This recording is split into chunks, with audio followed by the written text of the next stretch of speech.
Okay. I think this is my fourth half hour, and this will complete with 11 and 12. It shouldn't even go 30 minutes. But it's a lot of information. Again, the only man who has ever explained it properly, and it was written that way. God didn't want somebody else to figure it out. It's my third proof.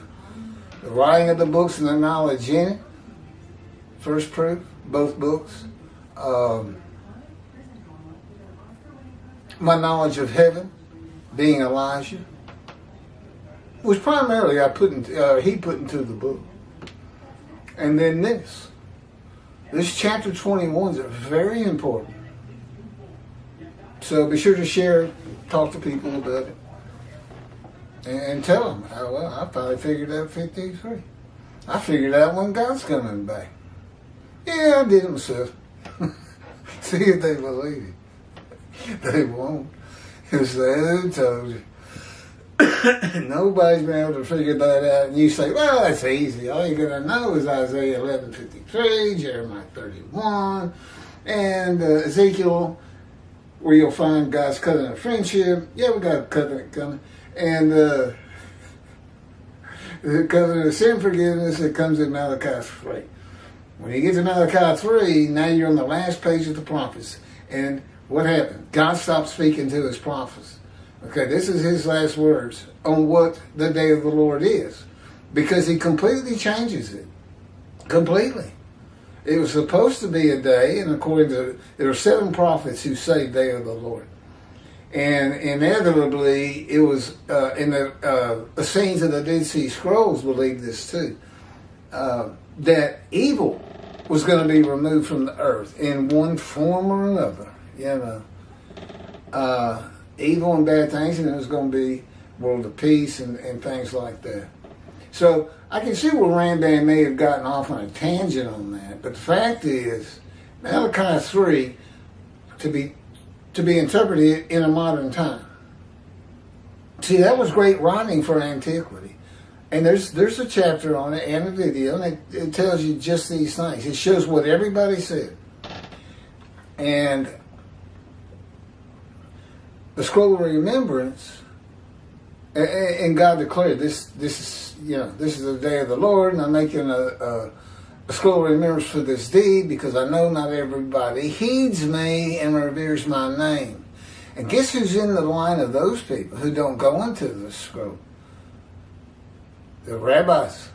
They've been dismissed as far as God's concerned. They don't heed him, revere his name. They'll say, wait a minute, I pray every day, I love God, this, that, and this. Look at all the things I do. And God says, yeah, you're a false teacher. You teach man's word over mine. You know, you can't cross God twice. All it's got to be is one time. How about Tovia Singer adding to the Torah by making the murdered of the Holocaust, who all died, by the way. They didn't get long alive. They weren't exposed to death. They died. Guilt offerings. Let's go to Leviticus. And a guilt offering is a compensatory offering for the destruction of religious relics and something of that nature. And you got to pay the rabbi when you offer the animal. You know, it's an atonement. It's a restitution. What does that have to do with anything? I can understand the Christian saying our guy was an unblemished lamb, a.k.a. in Leviticus, sacrifice of an unblemished lamb. And of course, I'm blemished. 53. If you're in 53, you're blemished. If you fit it. Can't be Jesus. 11. Can't be Jesus, not from the stump of Jesse. So, you know, I want to take this to Christianity with the Jewish people saying, that's him. We believe it 100%. Of course, it'll take time to actually believe it, but intellectually, you can't deny it. And good luck, if you don't believe me, good luck to you ever finding Moshiach. What's he going to do? Walk on water? Make the blind see? That didn't even work for Jesus. Shortest verse in the New Testament, Jesus wept. He had just raised Lazarus from the dead. On the fourth day, by the way, he was late getting there. And it says that nobody believed he was who he said he was. Despite all those miracles, raising the dead, water to wine, walking on water, feeding 5,000 with 2 loaves and 5 fish, or 5 fish, or something like that. A few fish and a couple loaves of bread. You know, Muhammad did the same thing. Same stories everywhere. That's a story for people who are basically starving to death. That's what it's for. That's what a storyteller does, what they want to hear. That's where these stories about Jesus come from. You know, he's a demigod. Again, Google myth. He just rolls right into the first couple of definitions of a myth. It talks about demigods, man who is God, and how they become myths and are myths. And yeah, Muhammad did the same thing. He would make tidal waves come out of the sea. I think it said ocean, but come out of the sea, throwing fish at everybody. That was his little story. That's what people did back then. They're illiterate. They just told stories, and you make things up what they want to hear. They want to hear about food. They want to hear about long life.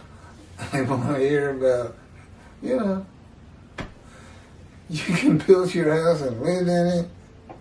Heaven on earth. The antiquity, messianic era.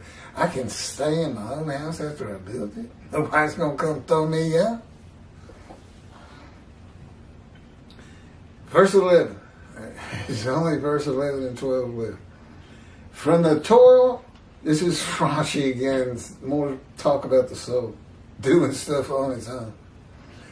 From the toil of his soul, he will see. He will be satisfied. With his knowledge, my servant will vindicate the just for many, and their inequities he would bear. Okay, if the servant is all the people Israel gathered this young man, and that's what Toby and Jews for Judaism says. My servant. What this would read is, with his knowledge, with the knowledge of all my people, gathered together as one man. My people, all gathered together as one man, the Jewish people, would vindicate the just of the Jewish people for the many of the Jewish people. Were you going to do that for themselves? I mean, what is this? It doesn't fit, people. It's an absurdity. And the fact that those two, as intelligent as they are, don't get that makes me really question their motives for saying it's Israel and not knowing full well it doesn't fit. And we know any more than the Christians saying Jesus fit. You can bet the rabbis say the Christians have no idea. They can't read this right. Well, that would go back at you. Nobody's reading it right until the righteous servant comes. Now you know what it's all about. You know how it's crafty writing on God's purpose. He knew it was going to be thousands of years before he had the day of the Lord, and before his righteous servant Moshiach, prophet like Moses and Elijah, one description, me, would be his representation. Rashi, Midrash. From the toil of his soul, he would, it says eat, up here it says he would see and be satisfied. I don't know which one it is. And he would not rob and plunder.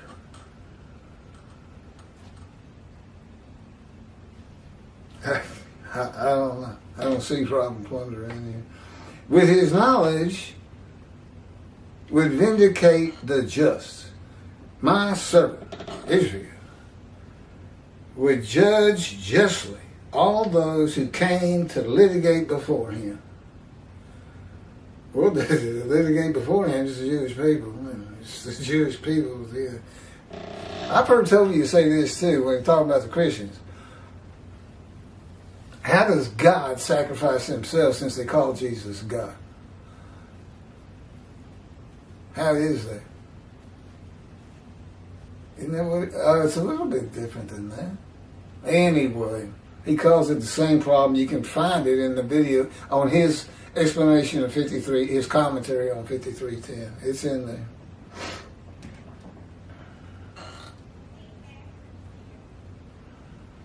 And their iniquities he would bear.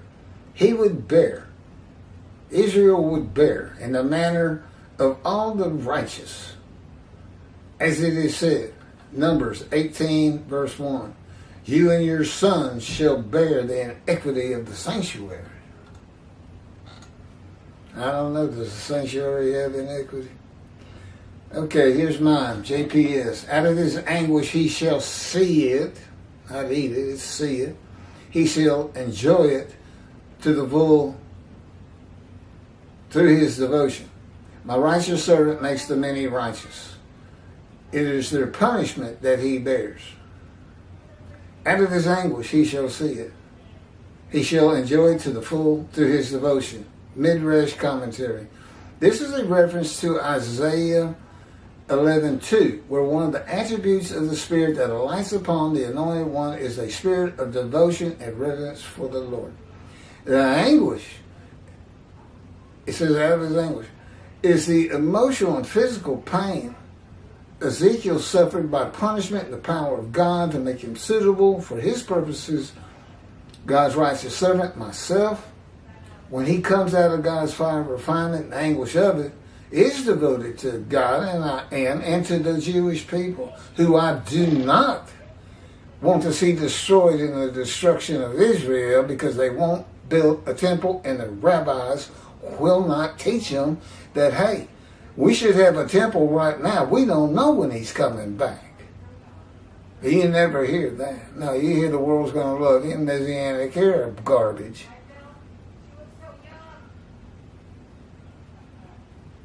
It's another reason God knew he had to come back, straighten out Judaism and put a warning out there. What about never again, never forget? Isn't that serious? Well, why would you remember the Holocaust or that the world hates you when your rabbis are telling you the world's going to love you? False teachings, they should be dismissed, and they got no business in the Jewish heaven unless they start teaching this book, straightening everything out as servants of God. Not a righteous servant. But I don't feel that anger on the inside. I can calm right back down. God I'm a puppet. That's all I am. Everything's good. But they do anger me. I still can get angry. I just don't feel it like I did before. It's just different. No.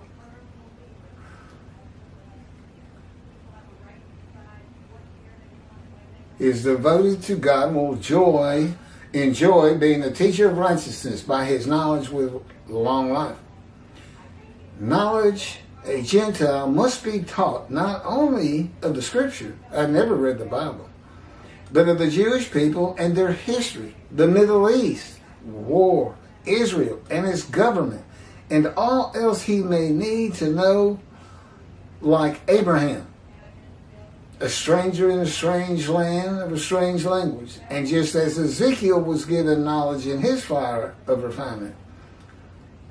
This is from Ezekiel, and this is God said to me, mortal, eat what is offered you, eat this scroll, and go speak to the house of Israel.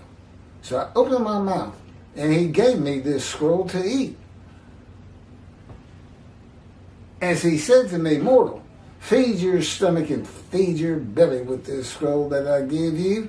I ate it, and it tasted as sweet as honey to me.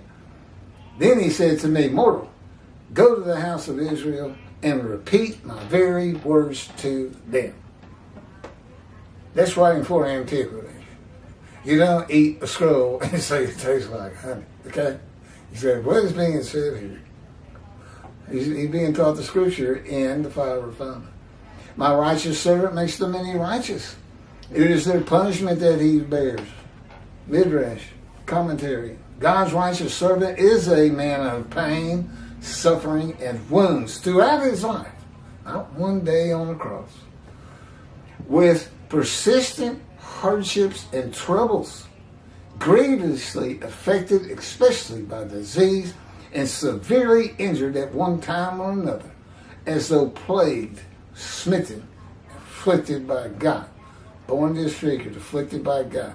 God didn't like me. That's what they would think in antiquity, and many still do today. By and large, most people don't believe that. These are the qualities that identify him as God's righteous servant who makes the many righteous. It is this life that has prepared him to be the teacher of righteousness. As God says, suffering makes you stronger. Going through all these things you've been through helps with what is up against you and what we're going to do together. And those who listen to and heed me and repent of their future sins. The new covenant having forgiven all past sins, but you still need to go to Yom Kippur. You need to get back to synagogue. Avoid the evil inclination. Okay? God is here. Sin free, new temple. The world is not going to look at you. But they're going to have a lot more respect for you. You'll no longer be the taunts of nations, is how God says it. Excuse me.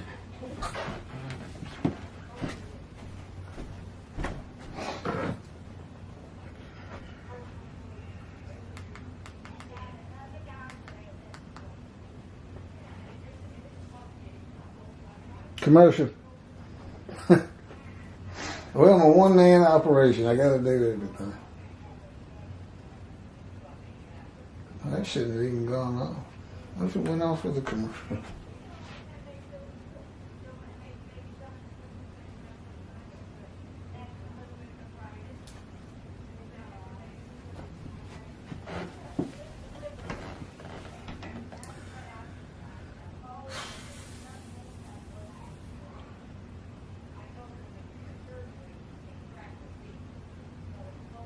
Those who listen to and heed me and repent of their future sins.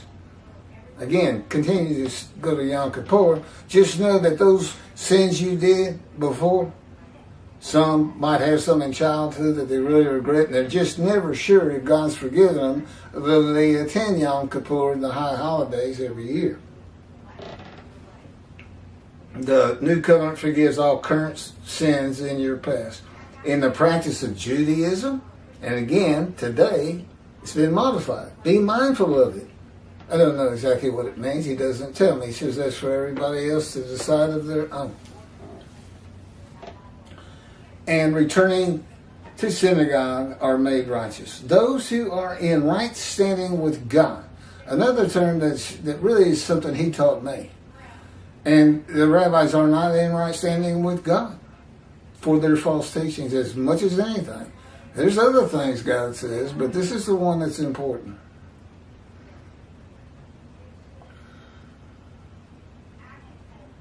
Those who are in right standing with God are entered into the scroll of remembrance of Malachi 3. And he says it there. Some still don't heed me. Even though the covenant itself of Jeremiah 31:31, God says, and all shall heed me. Well, it's written like that because that's what God would expect. If I'm going to forgive everybody's sins, I expect everybody to listen to me, and that means listening to my prophet. But in Malachi 3, he's very realistic. This is what the day of the Lord truly is. Okay? All evil is not leaving the planet. I'm here, people, and everything else these other prophets said has not happened and will not happen. It's just Malachi 3. God's here. He's prepared a prophet like Moses, righteous servant Moshiach, Elijah. He set it up. Listen, I was kind of stunned when he started teaching me this one description for righteous servant thing. It took a while for it to really take hold with me, but now it's natural as anything, of course. And how clever and crafty the writing is. 53 itself. I want to make sure they can't put an unblemished anything in here, because I'm going to blemish him in the verses. Very crafty. The angel of the coming you desire is already leaving. Well, Jesus describes John the Baptist as Elijah, the messenger who receives the new covenant of Jeremiah 31, but he leaves out the angel of the covenant that you desire, knowing full well, with his knowledge, that meant sin forgiveness of the Jewish people. So why do you go to your death? And again, I don't think he thought he was. Father, Father, why have you forsaken me? There it goes, blurry again. But it always comes back, so I'm going to keep going and finish up. Malachi 3. The Lord has heard and noted it, and the scroll of remembrance has been written at his behest concerning those who revere the Lord and esteem his name. And on the day that I am preparing, said the Lord of hosts, they shall be my treasured possessions. I will be tender toward them as a man is tender toward a son who ministers to them. There's a way of interpreting it to say that's how God treats you in heaven. He's not going to come down here and treat you like that. And that's why being in the scroll of remembrance is the doorway to heaven, the Jewish heaven. The scroll of remembrance is not the book of life. The day that I am preparing is the day of the Lord. A man who is tender towards the Son and ministers to him is a man who never wants to be without him, always with God in heaven. For behold, I am creating a new heaven and a new earth. The former things shall not be remembered. They shall never come to mind. Be glad then and rejoice forever in what I am creating, for I shall create Jerusalem as a joy and her people as a delight. This is Isaiah 6, that was Isaiah 65, 17 through 18. Isaiah 66, verse 22. For as the new heaven and the new earth, which I will make, shall endure by my will, declares the Lord, so shall your seed and your name endure, the name of Israel. The new heaven where the name Israel shall endure is a heaven with the addition of the angels Israel. This is after Judgment Day. And God decides primarily for this period from 1948, at least till my death, that go into the scroll of remembrance. They'll be angelic. It's a new host of angels. That's why it's a new heaven. Now he says earth's going to be the same. I've explained that. He's going to choose a people again. Jewish people in heaven can sit out on their balcony of their rooms. I've been to the rooms. And watch creation created. Watch God make man. Watch him choose a people. And you're going to see a lot of things that happen to the Jewish people. When he chooses somebody, things can get pretty rough. But suffering makes you stronger. That's why you're still here, Jewish people. I'm still here too. I've done plenty of it. Suffering.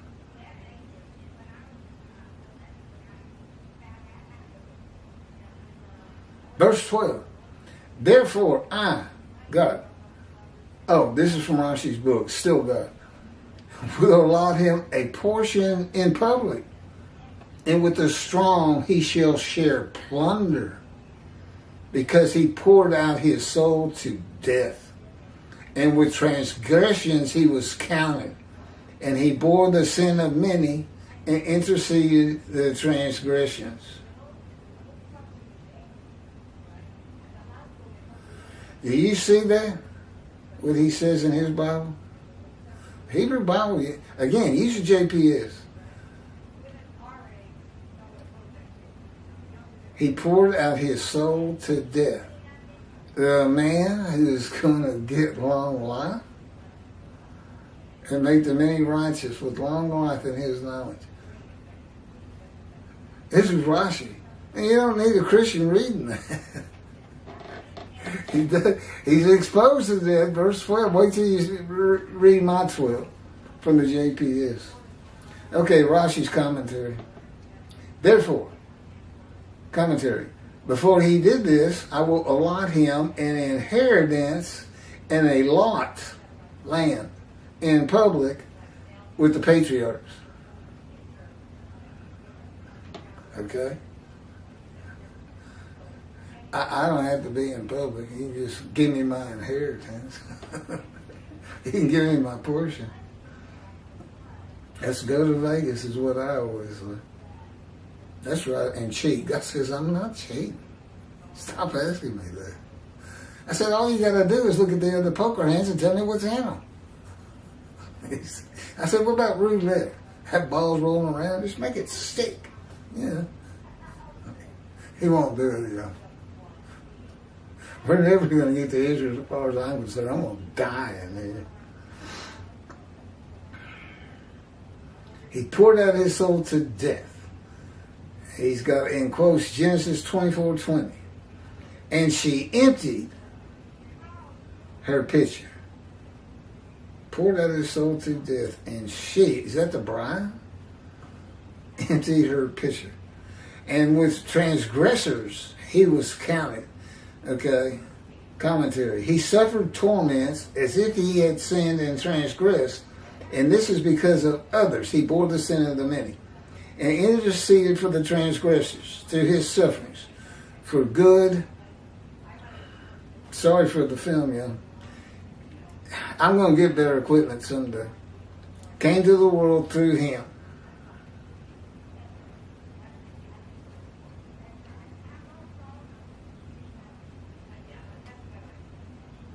Okay, JPS in my commentary. Assuredly, I will give him the many as his portion. He shall receive the multitude as his spoil. For he exposed himself to death and was numbered among the sinners. This is the only one Jesus fits, by the way, is verse 12. It is a sinner. I got a top 10 lies of Jesus Christ.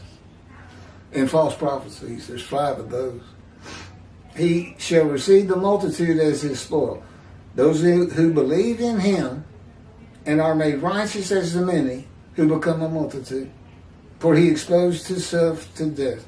God's righteous servant is crushed with disease that exposes him to death but give him long life. Rashi says the Jewish people, as one man Israel, poured out their soul unto death, but does not tell us when this happened or will happen. Yeah, again, let's say whatever they want, it is. If they believe it, that's it, it is. That's reality for them. I'm sure I'll come to understand better and not be so critical. Whereas he bore the guilt of the many. Rashi says he suffered torments as if he had sinned and transgressed, and this is because of the others. He bore the sin of the many. You notice what you're not hearing? You're not hearing one thing on a fire refinement that we see in Ezekiel when he is preparing him to be a prophet to the exiles. His face brazen in his ears, his forehead hard as adamant. He shall not fear being dismayed by their people. And then all those things that happened to Ezekiel, pinned to the ground, chastised, maltreated. Well, think about it. Out of nowhere, he's being told by God. The Spirit of God entered him and God is in his spirit. He's being told by God. He's a man of divine beings. You're going to suffer the punishment, which is for sins, of the house of Israel and Judah. And he's a godly man, as best we know. And he'd be beside himself, maltreated. Well, wait a minute. I have never done anything. I follow your laws as best I can. He even says that at one time, Lord, apparently the Lord threw him a dead rabbit or something because he says, Lord, I have never eaten the flesh of a dead animal since forever. And God says, this is one I was trying to remember. God says, I don't give you dung for your bread. Well, how kind. That's a kind of chastisement. But he does say, the people of Jerusalem will eat human feces. So he told Ezekiel, look, I'm not making you eat human feces. But, yeah, I give you dumb. It's in there, but it's in the Hebrew Bible. That's God being really funny.